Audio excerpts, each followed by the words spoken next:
ನಮಸ್ಕಾರ ವೀಕ್ಷಕರೇ. ದಿನ ಬೆಳಗಾದ್ರೆ ಕೊಲೆ, ಅತ್ಯಾಚಾರ, ಹೀಗೆ ಹೆಣ್ಣು ಮಕ್ಕಳ ಮೇಲೆ ಒಂದಲ್ಲ ಒಂದು ರೀತಿಯ ದೌರ್ಜನ್ಯ ವರದಿಯಾಗ್ತಾ ಇದೆ.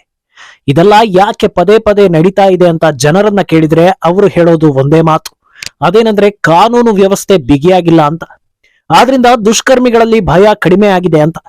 ಇದಲ್ಲದೆ ಇನ್ನೊಂದು ಅಭಿಪ್ರಾಯ ಕೂಡ ಇತ್ತೀಚೆಗೆ ಜನರಿಂದ ಬರ್ತಾ ಇದೆ, ಅದೇನಂದ್ರೆ ನಮ್ಮ ರಾಜ್ಯದಲ್ಲೂ ಯೋಗಿಯಂತಹ ಸಿಎಂ ಬರಬೇಕು, ಬುಲ್ಡೋಸರ್ ನಿಯಮ ಜಾರಿ ಆಗ್ಬೇಕು ಅಂತ. ಈಗಾಗಲೇ ಹಲವು ರಾಜ್ಯಗಳಲ್ಲಿ ಈ ನಿಯಮ ಬಂದಿತ್ತು. ಈಗ ಈ ಲಿಸ್ಟ್ಗೆ ಮಧ್ಯಪ್ರದೇಶ ಕೂಡ ಸೇರ್ಪಡೆಯಾಗಿದೆ. ಮಧ್ಯಪ್ರದೇಶದ ನೂತನ ಸಿಎಂ ಯುವತಿ ಮೇಲೆ ದೌರ್ಜನ್ಯ ಎಸಗಿದ್ದ ದುಷ್ಕರ್ಮಿಗೆ ಸರಿಯಾದ ಪಾಠವನ್ನ ಕಲಿಸಿದ್ದಾರೆ.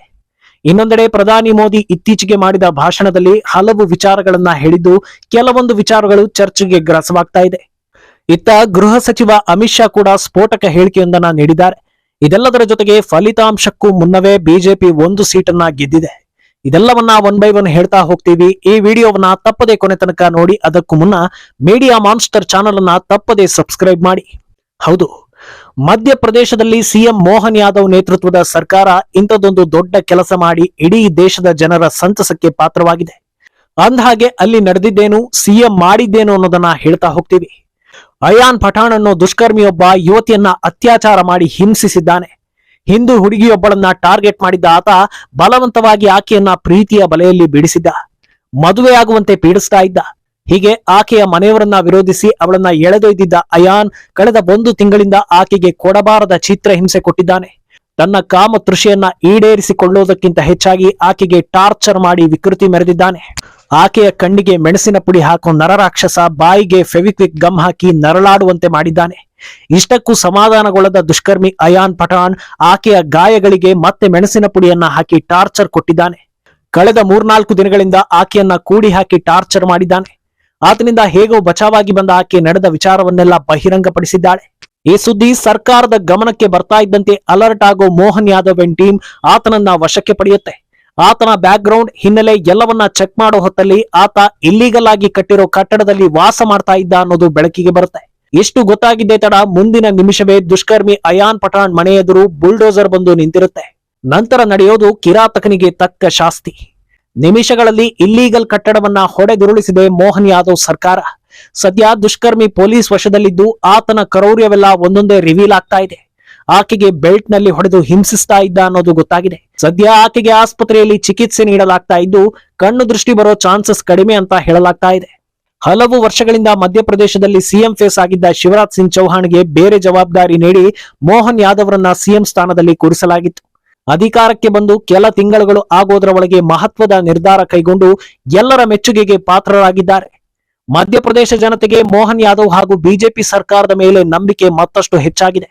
ಬೇರೆ ರಾಜ್ಯದ ಜನಗಳು ನಮಗೆ ಇಂಥ ಸಿಎಂ ಬೇಕು ಅಂತ ಹೇಳ್ತಾ ಇದ್ದಾರೆ.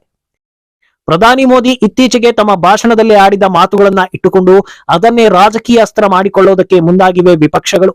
ಹೌದು, ಸದ್ಯ ಕಾಂಗ್ರೆಸ್ ಆಡಳಿತದಲ್ಲಿರೋ ರಾಜ್ಯಗಳಲ್ಲಿ ನಡೀತಾ ಇರೋ ಘಟನೆಗಳು ಹಾಗೂ ಕಾಂಗ್ರೆಸ್ ನಾಯಕರ ನಡೆ ಹಾಗೂ ಹೇಳಿಕೆಗಳನ್ನ ಗಮನಿಸ್ತಾ ಇರೋ ಪ್ರಧಾನಿ ಮೋದಿ ನೇರವಾಗಿ ಕೈ ವಿರುದ್ಧ ವಾಗ್ದಾಳಿ ನಡೆಸಿದ್ದಾರೆ. ಕಾಂಗ್ರೆಸ್ ಅಧಿಕಾರಕ್ಕೆ ಬಂದ್ರೆ ಹಿಂದೂ ಹೆಣ್ಣು ಮಕ್ಕಳ ಮಂಗಳ ಸೂತ್ರವನ್ನು ಉಳಿಸೋದಿಲ್ಲ ಅಂತ ಹೇಳಿರೋದು ಈಗ ಭಾರಿ ಚರ್ಚೆಗೆ ದಾರಿ ಮಾಡಿಕೊಟ್ಟಿದೆ.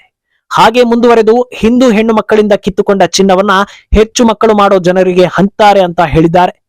ಇದರಿಂದ ರೊಚ್ಚಿಗೆದ್ದಿರೋ ಕಾಂಗ್ರೆಸ್ ವಿಪಕ್ಷಗಳು ಹಾಗೂ ಎಡಪಂಥೀಯರು ಪ್ರಧಾನಿ ಮೋದಿ ವಿರುದ್ಧ ತಿರುಗಿ ಬಿದ್ದಿದ್ದಾರೆ. ಅಂದಹಾಗೆ ಈ ಮಾತನ್ನ ಪ್ರಧಾನಿ ಮೋದಿ ಹೇಳೋದರ ಹಿಂದೆ ಬಲವಾದ ಕಾರಣಗಳಿವೆ. ಅದೇನಂದ್ರೆ ಇತ್ತೀಚೆಗಷ್ಟೇ ರಾಹುಲ್ ಗಾಂಧಿ ತಾವು ಅಧಿಕಾರಕ್ಕೆ ಬಂದ್ರೆ ದೇಶದ ಆಸ್ತಿಯನ್ನ ಮರು ಹಂಚಿಕೆ ಮಾಡ್ತೀವಿ ಅಂತ ಹೇಳಿದ್ರು. ಇದರಿಂದ ತೆರಿಗೆ ನೀಡುವ ವರ್ಗ ಹಾಗೂ ಮಧ್ಯಮ ವರ್ಗದವರಿಗೆ ಆತಂಕವಾಗಿತ್ತು. ಕೆಲ ಮಧ್ಯಮ ವರ್ಗದವರು ಕಷ್ಟಪಟ್ಟು ಒಂದು ಮನೆಯನ್ನೋ ಅಥವಾ ಒಂದು ಸೈಟ್ ಅನ್ನೋ ತೆಗೆದುಕೊಂಡಿರ್ತಾರೆ. ಅಲ್ಲದೆ ಸಾಲ ಸೂಲ ಮಾಡಿ ಸ್ವಂತಕ್ಕೆ ಒಂದು ವಾಹನವನ್ನ ಇಟ್ಕೊಂಡಿರ್ತಾರೆ. ಎಲ್ಲರಿಗೂ ಹಂಚೋ ನೆಪದಲ್ಲಿ ಅದನ್ನು ಕಿತ್ತುಕೊಂಡು ಹೋಗೋದು ಯಾವ ರೀತಿಯ ಸಾಮಾಜಿಕ ನ್ಯಾಯ ಅನ್ನೋ ಚರ್ಚೆ ಆಗಲೇ ಹುಟ್ಟಿತ್ತು. ಇನ್ನು ಇದೇ ವಿಚಾರವಾಗಿ ಈ ಹಿಂದಿನ ಪ್ರಧಾನಿ ಮನಮೋಹನ್ ಸಿಂಗ್ ಕೂಡ ಒಂದು ಮಾತನ್ನ ಹೇಳಿದ್ರು. ಅದೇನೆಂದ್ರೆ ಈ ದೇಶದ ಆಸ್ತಿ ಪಾಸ್ತಿಗಳಿಗೆ ಮೊದಲ ಒಡೆಯರು ಮುಸ್ಲಿಮರು ಅಂತ. ಆ ಮಾತನ್ನ ಆಧಾರವನ್ನಾಗಿಟ್ಟುಕೊಂಡು ಪ್ರಧಾನಿ ಮೋದಿ ಕಾಂಗ್ರೆಸ್ಗೆ ಟಕ್ಕರ್ ಕೊಟ್ಟಿದ್ದಾರೆ. ಕಾಂಗ್ರೆಸ್ ಕೈಗೆ ಅಧಿಕಾರ ನೀಡಿದ್ರೆ ನಮ್ಮ ಅಕ್ಕ ತಂಗಿಯರಿಂದ ಚಿನ್ನವನ್ನ ಕಸಿತಾರೆ, ಆದಿವಾಸಿಗಳ ಮನೆಯಿಂದ ಬೆಳ್ಳಿಯನ್ನು ಕಸಿತಾರೆ ಅಂತ ಹೇಳಿದ್ರು.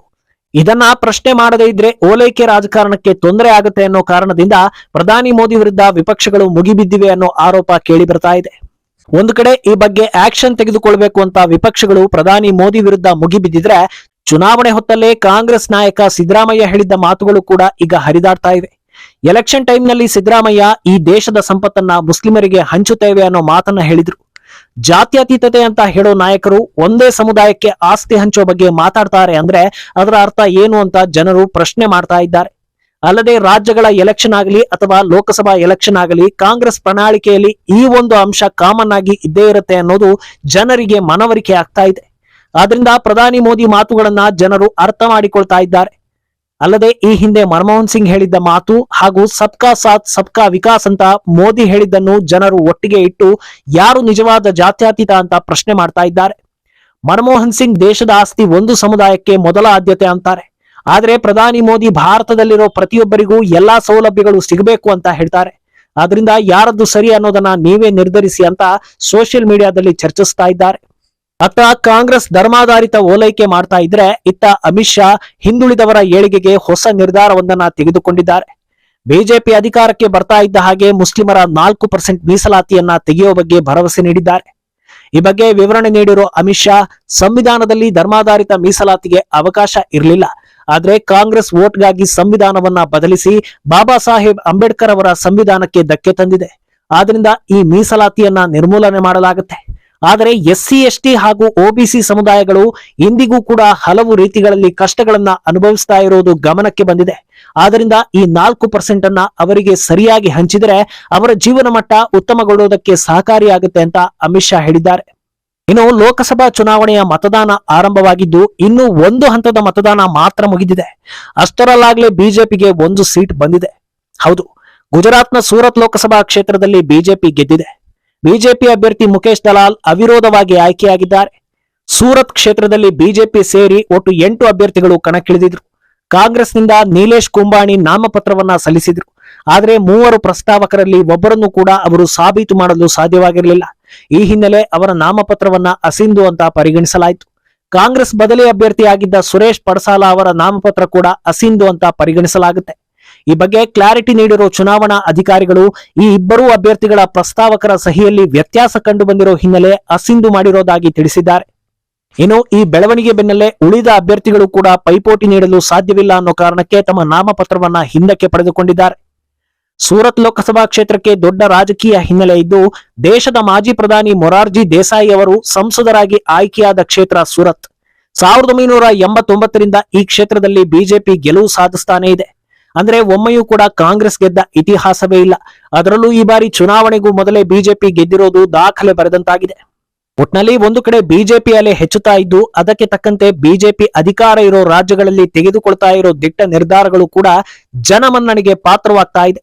ಸದ್ಯ ಚುನಾವಣೆ ನಡೀತಾ ಇದ್ದು ಫಲಿತಾಂಶದ ಬಗ್ಗೆ ಎಲ್ಲರ ನಿರೀಕ್ಷೆ ಹೆಚ್ಚಿದೆ. ಈ ಬಗ್ಗೆ ನಿಮ್ಮ ಅಭಿಪ್ರಾಯವನ್ನ ತಪ್ಪದೆ ಕಾಮೆಂಟ್ ಮೂಲಕ ತಿಳಿಸಿ.